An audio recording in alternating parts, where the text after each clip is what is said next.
ದೇವರು ಪ್ರೀತಿಸುವ ಪ್ರೀತಿಯ ಬಿಗ್ ಜೆ ಟಿವಿ ಪ್ರಿಯ ವೀಕ್ಷಕರಿಗೆ ನಮ್ಮ ಕರ್ತನಾದ ಯೇಸು ಕ್ರಿಸ್ತನ ಹೆಸರಿನಲ್ಲಿ ನಿಮ್ಮನ್ನು ವಂದಿಸಿ ಸ್ವಾಗತ ಬಯಸ್ತಿದ್ದೇವೆ. ಬನ್ನಿರಿ, ದೇವರ ವಾಕ್ಯವನ್ನು, ದೇವರ ಅಮೂಲ್ಯವಾದ ವಾಕ್ಯವನ್ನು ಇಂದು ನಾವು ಒಟ್ಟಾಗಿ ಅಧ್ಯಯನ ಮಾಡಿಕೊಳ್ಳೋಣ. ಗ್ರಂಥಕರ್ತನು ಪ್ರಿಯ ಪವಿತ್ರ ಆತ್ಮನು ತಾನೇ ನಮ್ಮೊಂದಿಗಿದ್ದು ನಮ್ಮನ್ನು ನಡೆಸಲಿ, ನಮಗೆ ಪ್ರಕಟಣೆ ನೀಡಲಿ, ನಮಗೆ ಅಭಿಷೇಕವನ್ನು ದಯಪಾಲಿಸಲಿ.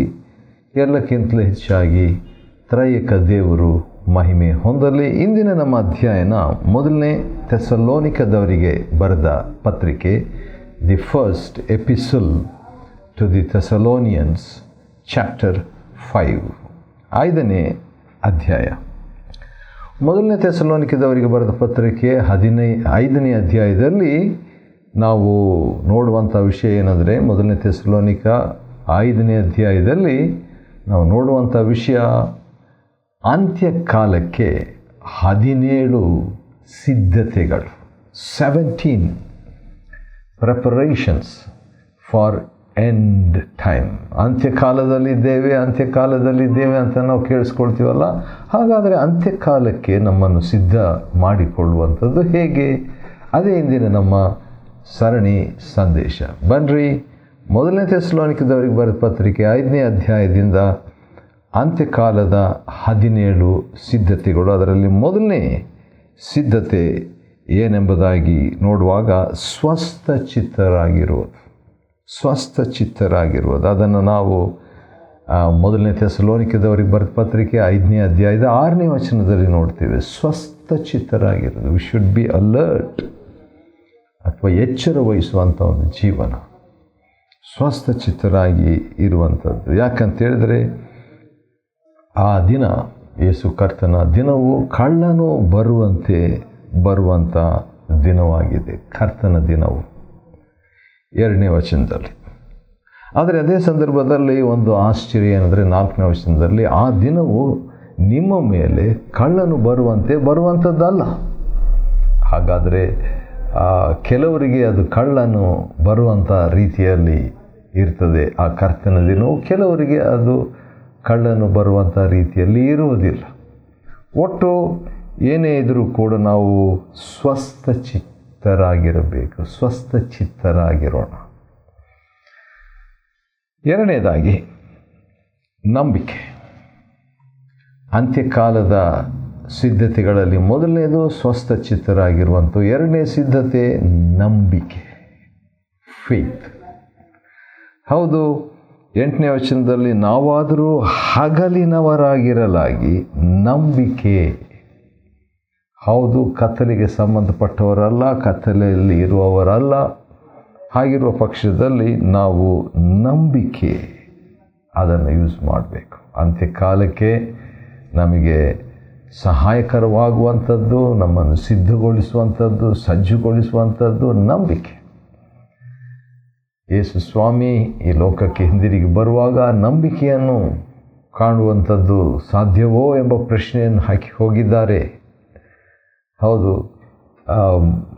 ಲೂಕನ ಬರೆದ ಸುವಾರ್ತೆ 18ನೇ ಅಧ್ಯಾಯದಲ್ಲಿ ಆ ಮಾತು ಹೇಳಿದ್ದಾರೆ. ಮನುಷ್ಯಕುಮಾರನು ಹಿಂದಿರುಗಿ ಬರುವಾಗ ನಂಬಿಕೆ ಭೂಲೋಕದಲ್ಲಿ ಇರ್ತದಾ ಅನ್ನುವಂಥ ಪ್ರಶ್ನೆ. ಆದ್ದರಿಂದ ನಾವುಗಳು ಏನು ಮಾಡಬೇಕು? ನಂಬಿಕೆಯನ್ನು ಕಾಪಾಡಿಕೊಳ್ಳಬೇಕು. ಮೂರನೇ ಸಿದ್ಧತೆ ಅದೇ 8ನೇ ವಚನದಲ್ಲಿದೆ. ಮೊದಲನೇ ಥೆಸಲೋನಿಕದವರಿಗೆ ಬರೆದ ಪತ್ರಿಕೆ 5ನೇ ಅಧ್ಯಾಯದ 8ನೇ ವಚನದಲ್ಲಿ ನಾವು ನೋಡುವಾಗ ಪ್ರೀತಿ.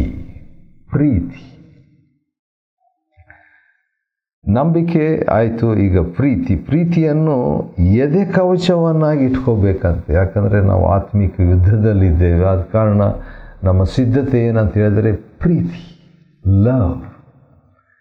ಅದು ಆ ಪ್ರೀತಿಯನ್ನು ನಾನು ಧರಿಸಿಕೊಳ್ಳುವುದಾದರೆ ಏನಾಗ್ತದೆ? ಅಷ್ಟು ಸುಲಭವಾಗಿ ವೈರಿ ನಮ್ಮ ಮೇಲೆ ದಾಳಿ ಮಾಡುವುದಿಲ್ಲ. ಪ್ರೀತಿಯನ್ನು ಎದೆ ಕವಚವನ್ನಾಗಿಯೂ ಮತ್ತು ಅದೇ ಸಂದರ್ಭದಲ್ಲಿ ರಕ್ಷಣೆಯ ಬರೀ ರಕ್ಷಣೆ ಅಲ್ಲ, ರಕ್ಷಣೆಯ ನಿರೀಕ್ಷೆ. ಅದು ಕೂಡ 8ನೇ ವಚನದಲ್ಲಿದೆ. ರಕ್ಷಣೆಯ ನಿರೀಕ್ಷೆ, ದಿ ಹೋಪ್ ಆಫ್ ಸಾಲ್ವೇಷನ್. ನಾನು ರಕ್ಷಣೆ ಹೊಂದಿದ್ದೇನೆ, ನಾನು ರಕ್ಷಣೆ ಹೊಂದುತ್ತಾ ಇದ್ದೇನೆ, ನಾನು ರಕ್ಷಣೆ ಹೊಂದುವೆನು. ಹೌದು, ಆ ಒಂದು ನಿರೀಕ್ಷೆ ನಮಗಿರುವಂಥದ್ದು, ರಕ್ಷಣೆಯ ನಿರೀಕ್ಷೆ ಭಾಳ ಇಂಪಾರ್ಟೆಂಟ್. ಭಾಳ ಜನರಿಗೆ ಲೋಕದಲ್ಲಿ ಇರುವಂಥ ಲೋಕ ಜನರಿಗೆ ನಿರೀಕ್ಷೆ ಇಲ್ಲ. They don't have hope. ಆದರೆ ಆ ನಿರೀಕ್ಷೆ ಹೊಂದುವಂಥದ್ದು ಭಾಳ ಇಂಪಾರ್ಟೆಂಟ್, ಭಾಳ ಪ್ರಾಮುಖ್ಯ. ರಕ್ಷಣೆಯ ನಿರೀಕ್ಷೆ, ಆ ರಕ್ಷಣೆಯ ನಿರೀಕ್ಷೆ ಏನಾಗಿ ಕೆಲಸ ಮಾಡ್ತದೆ ಅಂದರೆ ಶಿರಸ್ತ್ರಾಣವಾಗಿರ್ತದೆ. ವಾವ್, ಯಾವ ರೀತಿಯಾಗಿ ಹೆಲ್ಮೆಟ್ ತಲೆಗೆ ಹಾಕ್ಕೊಂಡು ಹೋಗಬೇಕು ಎಂಬ ನಿಯಮ ಇದೆಯಲ್ವ, ಆ ರೀತಿಯಾಗಿ ಈ ರಕ್ಷಣೆಯ ನಿರೀಕ್ಷೆ ನಮಗೆ ಒಂದು ಹೆಲ್ಮೆಟ್ ಇದ್ದ ಹಾಗೆ. ಆಕ್ಸಿಡೆಂಟ್ ಆದಾಗ ನಾನು ದಿನಪತ್ರಿಕೆಯಲ್ಲಿ ಓದಿದ್ದು ನನಗೆ ನೆನಪಿಗೆ ಬರ್ತಿದೆ. ಅದೇನಂತ ಹೇಳಿದರೆ, ಕೆಲವರು ಮೃತಪಟ್ಟಂಥ ಒಂದು ಕಾರಣ ನ್ಯೂಸ್ ಪೇಪರ್ನಲ್ಲಿ ಕೊಟ್ಟಿದ್ದಾರೆ, ಅವರು ಹೆಲ್ಮೆಟ್ ಧರಿಸಿಕೊಳ್ಳಲಿಲ್ಲ ಅಂತ ಹೇಳ್ಬಿಟ್ಟು. ಇನ್ನೊಂದು ವಿಚಿತ್ರವಾದಂಥ ನ್ಯೂಸ್ ದಿನಪತ್ರಿಕೆಯಲ್ಲಿ ನಾನು ಓದಿದ್ದು ನೆನಪಿದೆ. ಅದೇನಂತ ಹೇಳಿದರೆ, ಹೆಲ್ಮೆಟ್ ತಲೆಯಲ್ಲಿ ಹಾಕ್ಕೊಂಡಿರಲಿಲ್ಲ ಅಂತೆ, ಕೈಯಲ್ಲಿ ಇಟ್ಕೊಂಡು ಹೋಗಿದ್ರಂತೆ. ಆದರೂ ಕೂಡ ಕೈಯಲ್ಲಿ ಇಟ್ಟುಕೊಂಡದರಿಂದ ಆ ವ್ಯಕ್ತಿ ಮೃತಪಟ್ಟದರ ಬಗ್ಗೆ ದಿನಪತ್ರಿಕೆಯಲ್ಲಿ ವರದಿ. ಆದರೆ ನಮಗೆ ದೇವರು ಕೊಟ್ಟಿರುವಂಥ ಹೆಲ್ಮೆಟ್, ಆ ಒಂದು ಶಿರಸ್ತ್ರಾಣ ಏನಂತ ಹೇಳಿದರೆ ರಕ್ಷಣೆಯ ನಿರೀಕ್ಷೆ, ದ ಹೋಪ್ ಆಫ್ ಸಲ್ವೇಷನ್. ಈಗ ಏನು ನೋಡ್ಕೊಳ್ತಾ ಇದ್ದೀವಿ ಅಂತ ಹೇಳಿದ್ರೆ, ಮೊದಲನೇ ಥೆಸಲೋನಿಕದವರಿಗೆ ಬರೆದ ಪತ್ರಿಕೆ 5ನೇ ಅಧ್ಯಾಯದಿಂದ ನಾವು ನೋಡ್ಕೊಳ್ತಾ ಇರುವಂಥ ವಿಷಯ ಏನಂತ ಹೇಳಿದ್ರೆ, ಅಂತ್ಯಕಾಲಕ್ಕೆ, ಎಂಡ್ ಟೈಮ್, ಅಂತ್ಯಕಾಲಕ್ಕೆ 17 ಸಿದ್ಧತೆಗಳು. ಅದರಲ್ಲಿ ಈಗಾಗಲೇ ನಾವು 4 ಸಿದ್ಧತೆಗಳನ್ನು ನೋಡ್ಕೊಂಡಿದ್ವಿ. ಈಗ 5ನೇ ಒಂದು ಸಿದ್ಧತೆ ಏನಂತ ಹೇಳಿದರೆ ಅನ್ಯೋನ್ಯತೆ, ಫೆಲೋಶಿಪ್. 10ನೇ ವಚನ ನಿಮಗೋಸ್ಕರವಾಗಿ ಓದಲಿಕ್ಕೆ ಇಷ್ಟಪಡ್ತೇನೆ. ಮೊದಲನೇ ಥೆಸಲೋನಿಕದವರಿಗೆ ಬರೆದ ಪತ್ರಿಕೆ 5ನೇ ಅಧ್ಯಾಯದ 10ನೇ ವಚನದಲ್ಲಿ, ನಾವು ಎಚ್ಚರವಾಗಿದ್ದರೂ ನಿದ್ರೆಯಲ್ಲಿದ್ದರೂ ತನ್ನ ಜೊತೆಯಲ್ಲಿಯೇ ನಾವು ಜೀವಿಸಬೇಕೆಂದು ಆತನು ನಮಗಾಗಿ ಸತ್ತನು. ವಾವ್, ಯೇಸು ಸ್ವಾಮಿ ನಮಗೋಸ್ಕರವಾಗಿ ಯಾಕೆ ಪ್ರಾಣ ಕೊಟ್ಟರು ಅಂತ ಹೇಳ್ಬಿಟ್ಟು ನೋಡುವಾಗ ಅನ್ಯೋನ್ಯತೆಗಾಗಿ. ಮಾರ್ಕನ ಬರೆದ ಸುವಾರ್ತೆ 3ನೇ ಅಧ್ಯಾಯ 13-14 ವಚನದಲ್ಲಿ ಶಿಷ್ಯರನ್ನು ಆರಿಸಿಕೊಂಡಂಥ ಉದ್ದೇಶ ಕೂಡ ಅನ್ಯೋನ್ಯತೆ, ಫೆಲೋಶಿಪ್. ಆದ ಕಾರಣ ನಾವು ಈ ಅಂತ್ಯಕಾಲಕ್ಕೆ ನಮ್ಮನ್ನು ಸಿದ್ಧ ಮಾಡಿಕೊಳ್ಳುವುದು ಹೇಗೆ? ಅನ್ಯೋನ್ಯತೆ, ದೇವರೊಂದಿಗೆ ಅನ್ಯೋನ್ಯತೆ. ಆದಿಕಾಂಡ 6, 8, 9 ಪ್ರಕಾರವಾಗಿ ನೋಹನ್ ತನ್ನನ್ನು ಯಾವ ರೀತಿಯಾಗಿ ನಡ್ಕೊಂಡು ಅಥವಾ ಭಕ್ತಿವಂತನಾಗಿ ಬಾಳಿದನಂತ ನೋಡುವಾಗ ದೇವರ ಅನ್ಯೋನ್ಯತೆಯಲ್ಲಿ ಇದ್ದಂತೆ. ವಾವ್. ಸರಿ, 6ನೇದಾಗಿ ಪ್ರೋತ್ಸಾಹ ಅಥವಾ ಉತ್ತೇಜನ. ಯಾವ ರೀತಿಯಾಗಿ ಅಂತ್ಯಕಾಲಕ್ಕೆ ನಮ್ಮನ್ನು ಸಿದ್ಧ ಮಾಡಿಕೊಳ್ಬೇಕು? ಯಾವ ರೀತಿ ಅಂದರೆ, ಒಬ್ಬರನ್ನೊಬ್ಬರು ನಾವು ಪ್ರೋತ್ಸಾಹಿಸಬೇಕು. ಒಬ್ಬರನ್ನೊಬ್ಬರು ನಾವೇನು ಮಾಡಬೇಕು? ಉತ್ತೇಜನಗೊಳಿಸಬೇಕು. ಭಾಳ ಬೇಗನೆ ನಿರಾಶರಾಗ್ಬಿಡ್ತೀವಿ ನಾವು. Will become discouraged very soon. ಆ ರೀತಿಯಾಗಿ ನಿರಾಶೆ ಆಗುವಂಥ ವೇಳೆಯಲ್ಲಿ ನಮಗೆ ಉತ್ತೇಜನ ಮಾಡಬೇಕು, ಉತ್ತೇಜನ ಮಾಡೋರು ಇರಬೇಕು. We need encouragement. ಕೆಲವು ಸಾರಿ ಸಣ್ಣ ಮಾತು ಕೂಡ ನಮಗೆ ನಿರಾಶೆ ತರುವ ಸಾಧ್ಯತೆ, ಸಣ್ಣ ಮಾತಿನಿಂದ ಉತ್ತೇಜನ ಕೂಡ ತರುವಂಥದ್ದು ಸಾಧ್ಯತೆ. ಆದ ಕಾರಣ ನಾನು ಮುಂದಿನ ದಿನಗಳಲ್ಲಿ ಉತ್ತೇಜನದ ವ್ಯಕ್ತಿಯಾಗಿರುವಂಥ ದೇವರು ನನಗೆ ಸಹಾಯ ಮಾಡಲಿ, ನಮಗೂ ಕೂಡ ದೇವರು ಸಹಾಯ ಮಾಡಲಿ. ಮುಂದಿನ 7ನೆಯ ಒಂದು ಸಿದ್ಧತೆ, ಅಂತ್ಯಕಾಲಕ್ಕೆ ನಮ್ಮನ್ನು ಸಿದ್ಧ ಮಾಡಿಕೊಳ್ಳೋದು ಹೇಗೆ ಅಂತ ಹೇಳ್ಬಿಟ್ಟು ನೋಡುವಾಗ, ನಾವು ಸೇವಕರು ಅಥವಾ ಕರ್ತನಲ್ಲಿ ನಮ್ಮನ್ನು ನಡೆಸೋರು ಇರ್ತಾರಲ್ವ, ಅಂಥವರನ್ನು ಗೌರವಿಸುವುದು, ಆನರಿಂಗ್ ದೋಸ್ ಹೂ ಲೀಡರ್ಸ್. ದೇವರಲ್ಲಿ ನಮ್ಮನ್ನು ನಡೆಸುವಂಥವರು ಅಥವಾ ದೇವರ ಮಾರ್ಗದಲ್ಲಿ, ದೇವರ ವಾಕ್ಯದಲ್ಲಿ, ದೇವರ ಅನ್ಯೋನ್ಯತೆಯಲ್ಲಿ, ದೇವರ ಸೇವೆಯಲ್ಲಿ ನಮಗೆ ಸಹಾಯ ಮಾಡುವಂಥ ಭಕ್ತಾದಿಗಳು ಭಾಳ ಜನರು ನಮಗೆ ಇರಬಹುದು. ನನಗಂತೂ ಭಾಳ ಜನ ಇದ್ದಾರೆ. ಪ್ರಾರಂಭ ದಿನಗಳಲ್ಲಿ ನನಗೆ ಸೇವೆಯಲ್ಲಿ ಬಹಳ ಪ್ರಾರ್ಥನೆ ವಿಷಯದಲ್ಲಿ ಉತ್ತೇಜನ ಕೊಟ್ಟಂಥ ವ್ಯಕ್ತಿ, ನೀಡಿದಂಥ ವ್ಯಕ್ತಿ ಭಕ್ತ ಸಿಂಗ್ ಎಂಬ ದೇವರ ಸೇವಕರು.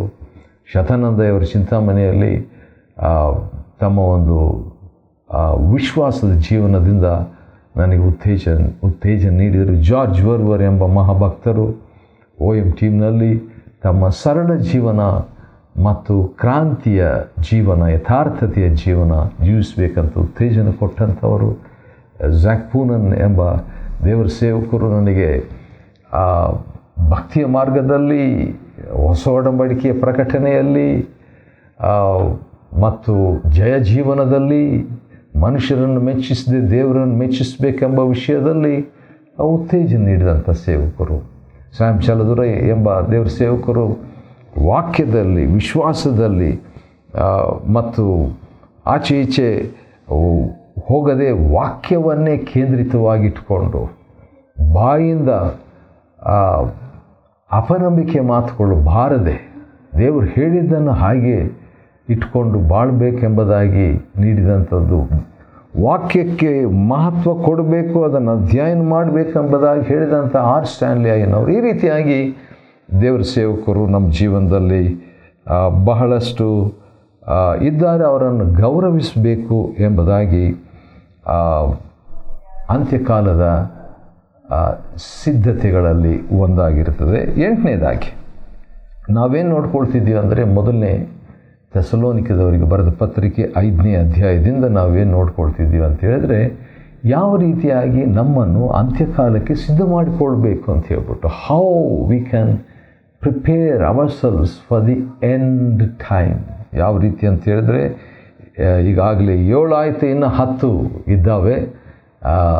ಯಾವ ರೀತಿಯಾಗಿ ನಮ್ಮನ್ನು ಅಂತ್ಯಕಾಲಕ್ಕೆ ಸಿದ್ಧ ಮಾಡಿಕೊಳ್ಬೇಕು ಅಂತ ಹೇಳ್ಬಿಟ್ಟು. 8ನೇದು ಸಮಾಧಾನ. ಯಾಕಂತ ಹೇಳಿದರೆ, ನಿಮ್ಮ ಒಳಗೆ ಸಮಾಧಾನದಿಂದಿರ್ರಿ, ಒಬ್ರಿಗೊಬ್ಬರು ಸಮಾಧಾನದಲ್ಲಿರಬೇಕು. ಸಮಾಧಾನ ಬಿಟ್ಟು ನಾವು ಬಾಳುವುದಾದರೆ ಏನಾಗ್ತದೆ, ಅಸಮಾಧಾನವಾಗಿರ್ತೀವಿ. ಅಂತ್ಯಕಾಲಕ್ಕೆ ನಾವು ಸಿದ್ಧರಾಗದೆ, ಶುದ್ಧರಾಗದೆ ಹೋಗಿಬಿಡ್ತೀವಿ ರೀ. ಆದ ಕಾರಣ ನಮಗೆ ಖಂಡಿತವಾಗಿ ಸಮಾಧಾನ ಇರಲೇಬೇಕು. ತಾಳ್ಮೆ ಕೂಡ ಭಾಳ ಪ್ರಾಮುಖ್ಯ. ಮೊದಲನೇ ಥೆಸಲೋನಿಕದವರಿಗೆ ಬರೆದ ಪತ್ರಿಕೆ 5ನೇ ಅಧ್ಯಾಯದ 14ನೇ ವಚನದಲ್ಲಿ ತಾಳ್ಮೆ. ಹೌದು, ತಾಳ್ಮೆಯುಳ್ಳವರಾಗಿರ್ರಿ. ಎಷ್ಟು ಜನರ ಜೊತೆಯಲ್ಲಿ ಅಂತ ಹೇಳ್ಬಿಟ್ಟು ನೋಡುವಾಗ ಎಲ್ಲರೊಂದಿಗೆ, ಈ ಮಾತು ನನಗೆ ಬೇಕು, ಈ ಮಾತು ನನಗೆ ಸಾಕು, ಇದನ್ನು ನನ್ನ ಜೀವಮಾನವೆಲ್ಲ ಪಾಲಿಸುವಂಥ ಒಂದು ವಾಕ್ಯವಿತ್ತು.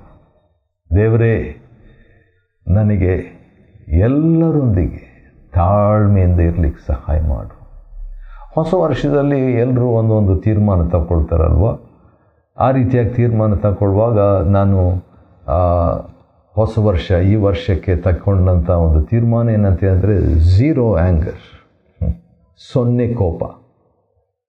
0 ಆ್ಯಂಗರ್. ಎಷ್ಟು ಕೋಪ ಮಾಡಿಕೊಳ್ಳುವಂಥದ್ದು? 0. ಅಂದರೆ ದೈವಿಕವಾದ ಕೋಪದ ಬಗ್ಗೆ ನಾನು ಮಾತನಾಡ್ತಾ ಇಲ್ಲ, ಪೈಶಾಚಿಕವಾದ ಮಾನವೀಯವಾದ ಕೋಪದ ಬಗ್ಗೆ. ಅದು 0 ಆಗಿರಬೇಕಂತ ಬಯಸ್ತೇನೆ. ಅದಕ್ಕೆ ಸಂಬಂಧಪಟ್ಟಂಥ ಈ ಒಂದು ವಾಕ್ಯ ಕೂಡ ನನಗೆ ಇಷ್ಟವಾಗಿದೆ. ಮೊದಲನೇ ಥೆಸಲೋನಿಕದವರಿಗೆ ಬರೆದ ಪತ್ರಿಕೆ 5ನೇ ಅಧ್ಯಾಯದಲ್ಲಿ 14ನೇ ವಚನ, ಎಲ್ಲರೊಂದಿಗೂ ತಾಳ್ಮೆಯಿಂದ ಇರುವಂಥದ್ದು. 15ನೇ ವಚನಕ್ಕೆ ಹೋದರೆ 10ನೇ ಅಂತ್ಯಕಾಲದ ಸಿದ್ಧತೆಯನ್ನು ನಾವು ನೋಡ್ಬೋದು. 10th preparation for the end time. ಅದೇನಂತ ಹೇಳಿದ್ರೆ, ಹಿತ ಮಾಡುವುದು, ಡೂಯಿಂಗ್ ಗುಡ್. ಅದರಲ್ಲಿ ಯಾವಾಗಲೂ ನೀವು ಒಬ್ಬರಿಗೊಬ್ಬರು ಹಿತವನ್ನು ಮಾಡಿಕೊಳ್ಳುವುದಲ್ಲದೆ ಎಲ್ಲರಿಗೂ ಹಿತವನ್ನು ಮಾಡುವವರಾಗಿರ್ರಿ. ಇದು ಒಳ್ಳೆ ಬ್ಯಾಲೆನ್ಸ್. ಇದು ಏನಂದರೆ, ಒಬ್ರಿಗೊಬ್ಬರು ಹಿತವನ್ನು ಮಾಡಿಕೊಳ್ಳುವಂಥದ್ದು.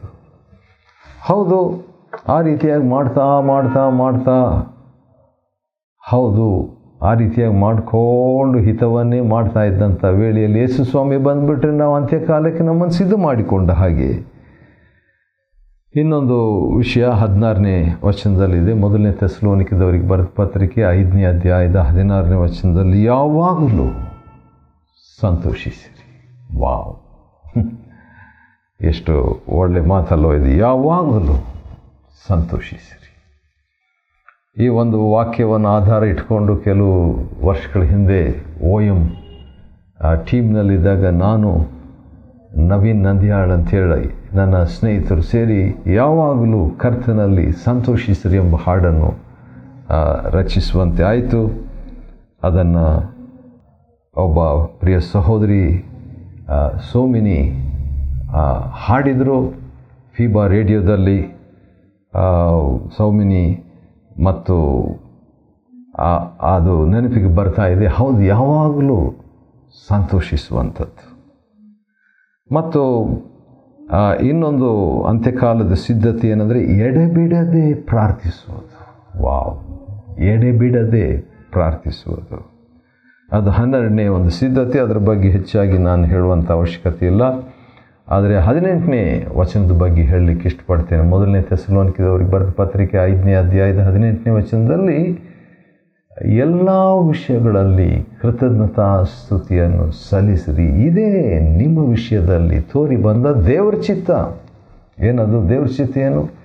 ನಾನು ಸ್ತೋತ್ರ ಮಾಡುವುದು, ಕೃತಜ್ಞತೆ ಉಳ್ಳವನಾಗಿರೋದು. Giving thanks is God's will. That excludes grumbling. ಯಾವಾಗಲೂ ನಾನು ದೇವ್ರ ಚಿತ್ತದಲ್ಲಿ ದೇವರಿಗೆ ಕೃತಜ್ಞತೆ ಉಳ್ಳವನಾಗಿದ್ದರೆ ನನ್ನ ಜೀವನದಲ್ಲಿ ಗೊಣಗುಟ್ಟುವಿಕೆ ಇರೋದಿಲ್ಲ ರೀ. ಬೋಸ್ಟಿಂಗ್, ಕೊಚ್ಚಿಕೊಳ್ಳುವಂಥದ್ದು, ಹೆಚ್ಚಳ ಪಡುವಂಥದ್ದು, ಅದೆಲ್ಲ ಹೋಗ್ಬಿಡ್ತದೆ. ಕೃತಜ್ಞತೆ, ಎಲ್ಲವುಗಳಿಗಾಗಿ ಕೃತಜ್ಞತೆಯನ್ನು ಸಲ್ಲಿಸ್ರಿ ಅಂತ ಹೇಳ್ಬಿಟ್ಟು 14ನೇದಾಗಿ ನೋಡುವಾಗ, ಹೌದು, ದೇವರಾತ್ಮನನ್ನು ನಂದಿಸಬಾರ್ದು. ಹರಟೆ ಮಾತಾಡುವಾಗ ಅಥವಾ ಬೇರೆಯವರನ್ನು ಹೀನೈಸುವಾಗ ಇದೆಲ್ಲ ತಪ್ಪು ನಾವು ಮಾಡ್ತೇವೆ. ಆದರೂ ಕೂಡ ಬೇಗನೆ ದೇವರೇ ನನ್ನ ಹರಟೆ ಮಾತಾಡಿಬಿಟ್ಟೆ, ನಾನು ಮಾತನಾಡಬಾರ್ದ ವಿಷಯಗಳನ್ನ ಮಾತಾಡಿಬಿಟ್ಟೆ, ಇನ್ನೊಬ್ಬರ ಬಗ್ಗೆ ತಿಳಿಯದೆಯೋ ನಾನು ಮಾತಾಡಿದೆ, ನನ್ನನ್ನು ಕ್ಷಮಿಸು, ನಿನ್ನ ಪರಿಶುದ್ಧ ರಕ್ತದಲ್ಲಿ ನನ್ನನ್ನು ತೊಳೆದು ಶುದ್ಧೀಕರಿಸು ಅಂತ ಹೇಳುವಾಗ ಪವಿತ್ರ ಆತ್ಮನನ್ನು ನಂದಿಸದೆ ನಾವು ಇರ್ತೇವೆ. ಅದು ಅಂತ್ಯಕಾಲಕ್ಕೆ ನಮ್ಮನ್ನು ಸಿದ್ಧ ಮಾಡುವಂಥ 14ನೇ ಸಿದ್ಧತೆಯಾಗಿದೆ. ಮತ್ತು 15ನೇ ಒಂದು ಸಿದ್ಧತೆ 20ನೇ ವಚನದಲ್ಲಿ ಬರೆದಿದೆ. 1ನೇ ಥೆಸಲೋನಿಕದವರಿಗೆ ಬರೆದ ಪತ್ರಿಕೆ 5ನೇ ಅಧ್ಯಾಯದ 20ನೇ ವಚನದಲ್ಲಿ ಪ್ರವಾದನೆಗಳನ್ನು ಹೀನೈಸದಿರುವುದು. ಎಲ್ಲ ಪ್ರವಾದನೆ ನಾವು ನಂಬಿಡಬಾರ್ದು. ಆದರೆ ಅಂತ್ಯಕಾಲದಲ್ಲಿ ಯೋವೇಲ್ ಪ್ರವಾದನೆ 2ನೇ ಅಧ್ಯಾಯ, ಅಪೊಸ್ಕೃತ್ಯ, ಯೋವೇಲ್ ಪ್ರವಾದನೆ 2ನೇ ಅಧ್ಯಾಯ ಕೂಡ ಮತ್ತು ಅಪೊಸ್ಕೃತ್ಯ 2ನೇ ಅಧ್ಯಾಯ ಕೂಡ, 2 ಅಧ್ಯಾಯಗಳಲ್ಲಿ ನೋಡುವಾಗ ಕಡೆ ಕಾಲದಲ್ಲಿ ನನ್ನ ಆತ್ಮವನ್ನು ಎಲ್ಲ ಮನುಷ್ಯರ ಮೇಲೆ ಸುರಿಸುವೆನು, ಆಲ್ ಫ್ಲೆಶ್. ಆ ರೀತಿಯಾಗಿ ಸುರಿಸಿದಾಗ ಸಂಭವಿಸುವಂಥ ಒಂದು ಸಂಗತಿ ಏನಂದರೆ ಪ್ರವಾದನೆ ಆತ್ಮ. ಗಂಡಸರು, ಹೆಂಗಸರು, ದೇವರ ಸೇವಕರು, ಸೇವಿಕೆಯರು ಎಲ್ಲರೂ ಪ್ರವಾದಿಸುವಂಥದ್ದು. ಅಂಥ ಸಂದರ್ಭದಲ್ಲಿ ನಾವು ಯಾವುದೇ ಪ್ರವಾದನೆಗಳನ್ನು ಕೇಳಿಬಿಟ್ಟು ನಾವು ಹೀನೈಸಬಾರದು. ಎಚ್ಚರವಾಗಿರಬೇಕು, ಪರೀಕ್ಷಿಸಬೇಕು, ಹೀನೈಸಬಾರದು. 16ನೇದಾಗಿ ನಮ್ಮ ಸಿದ್ಧತೆ ಏನಂತ ಹೇಳ್ಬಿಟ್ಟು ನೋಡುವಾಗ ಅಂದರೆ ಅಂತ್ಯಕಾಲಕ್ಕೆ ನಮ್ಮನ್ನು ಸಿದ್ಧ ಮಾಡಿಕೊಳ್ಳೋದು ಹೇಗೆ ಅಂತ ನೋಡ್ತಿದ್ದೇವೆ. 16ನೇ ಸಿದ್ಧತೆ ಏನಂತ ಹೇಳಿದ್ರೆ ದೇವರು ಮಾಡುವಂಥ ಸಿದ್ಧತೆ ಇದು. ದೇವರು ತಾನೇ ನಮ್ಮನ್ನು ಪರಿಪೂರ್ಣವಾಗಿ ಪವಿತ್ರ ಮಾಡುವಂಥ ಸಿದ್ಧತೆ. ನಮ್ಮನ್ನು ನಾವು ಶುದ್ಧ ಮಾಡಿಕೊಳ್ಬಹುದು, ಹೌದು, ನಿಜ.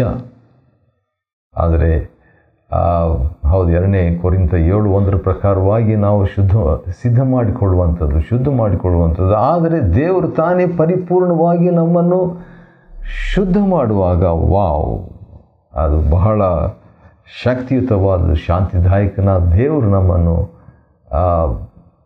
ಶುದ್ಧ ಮಾಡ್ತಾ, ಪವಿತ್ರ ಮಾಡ್ತಾ ಇರುವಂಥ ಒಂದು ಸಿದ್ಧತೆ 16ನೇ ಸಿದ್ಧತೆ.